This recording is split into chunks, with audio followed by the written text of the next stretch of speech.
कुछ ऐसी हालत कर रखी है अभी माननीय सुप्रीम कोर्ट ने एनसीईआरटी के एक इशू में। एक्चुअली हुआ यूँ कि कुछ दिनों पहले भी इंडियन एक्सप्रेस न्यूज़पेपर में एक रिपोर्ट आई थी जिसमें ये बताया गया था कि एनसीईआरटी की 8th क्लास की बुक में, सोशल साइंस की बुक में, एक चैप्टर में जुडिशरी में जो करप्शन है उसके बारे में डिस्कस किया गया है। अब जैसे ही इस बात की पुष्टि हुई तो माननीय सुप्रीम कोर्ट इतने गुस्से में आए कि उन्होंने सबसे पहले secretary of department of education और डायरेक्टर ऑफ एनसीईआरटी को नोटिस देके ये पूछा है कि भाई आखिर इस चैप्टर में जुडिशरी करप्शन के बारे में क्यों डिस्कस किया गया है और कंटेम्प्ट प्रोसीडिंग क्यों नहीं इनिशिएट की जाए, जो भी इसके लिए रिस्पॉन्सिबल है। बात तो सही है।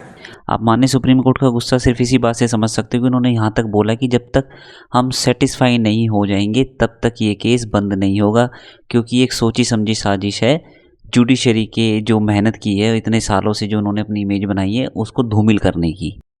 ये बड़ी अच्छी बात कही आप।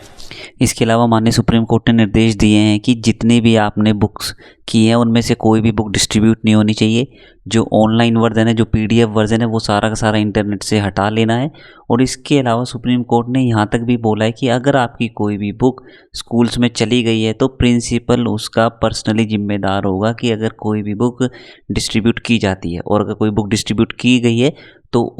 उन बुक्स को स्टूडेंट से वापस लेना है और उसके बारे में फिर रिपोर्ट दाखिल करनी है कि वो सारी की सारी बुक्स वापस ले ली गई हैं। हालांकि एनसीईआरटी ने इस बारे में जवाब दाखिल किया है कि भाई ये गलती की वजह से हुआ है, लेकिन सुप्रीम कोर्ट इस बारे में इस रीज़न को सुनने के लिए तत्पर नहीं दिखाई दे रहा है, क्योंकि उनके हिसाब से ये एक सोची समझी साजिश है, जैसा कि पहले बताया, उनकी छवि को बिगाड़ने के लिए। इसलिए सुप्रीम कोर्ट ने यहाँ तक बोल दिया है कि जब तक वो खुद सेटिस्फाई नहीं होंगे दिए गए कारणों से, जब तक उन्हें नहीं लगेगा कि हाँ सचमुच में कि ये एक एरर की वजह से की गई है, या फिर जो लोग रिस्पॉन्सिबल हैं उनको जब तक कि पनिश ना कर दी जाए, तब तक सुप्रीम कोर्ट इस केस को अपने हाथ से जाने देने वाला नहीं है। तो अब देखते हैं आगे किस तरीके के इवेंट्स इस केस में अनफोल्ड होते हैं और किसकी जिम्मेदारी तय होती है।